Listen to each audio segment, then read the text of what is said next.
Bonsoir, bienvenue chez moi. Aujourd'hui, je vais essayer de vous démontrer la différence entre un aquapentor et un crayon estompe.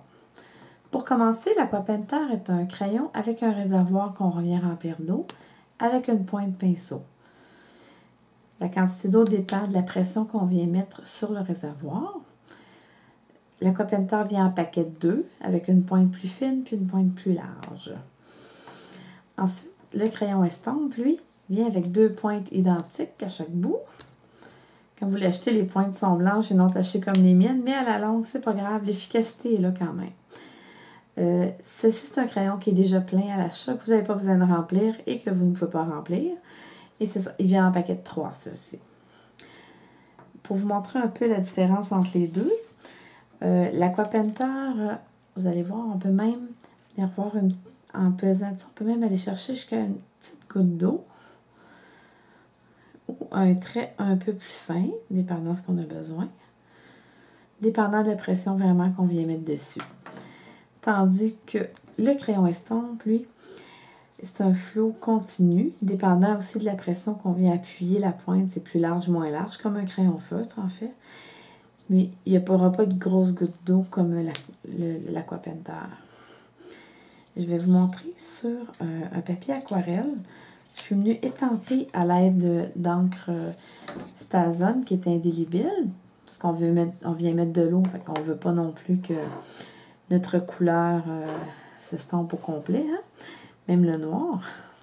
Je vais vous montrer un peu, j'ai déjà commencé mes exemples. Si je viens mettre avec mon marqueur de la couleur où est-ce que je veux des zones plus foncées, je vais vous montrer la différence entre les deux outils. On prend l'aquapentor et on y va assez doucement pour venir rajouter l'eau. Vous voyez comment le papier boit bien l'eau. On peut travailler vraiment sans tout briser. Et voilà. On vient rechercher vraiment un petit dégradé, couleur qui vient faire comme notre fausse aquarelle. Si je vais maintenant avec le crayon estompe, vous allez voir que l'aquapentor, lui, faut un peu plus de pratique. Ici, moi, le crayon estompe, c'est mon outil que je travaille le plus souvent. Je viens plus travailler un peu la surface en faisant des petites rotations, puis ensuite en venant faire mon dégradé. Du plus foncé vers le plus pâle.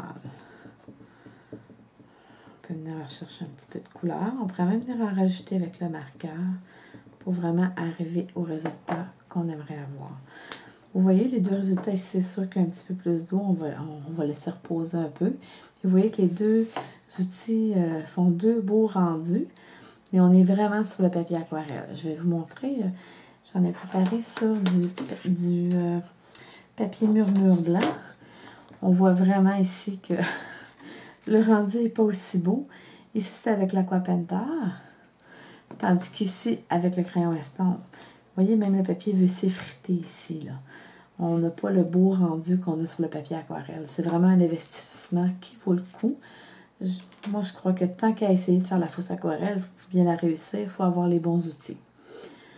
J'espère que je vous ai éclairé un peu ces deux crayons qui nous servent beaucoup avec nos marqueurs. Mais si vous avez d'autres questions, ben, je suis là. Merci beaucoup.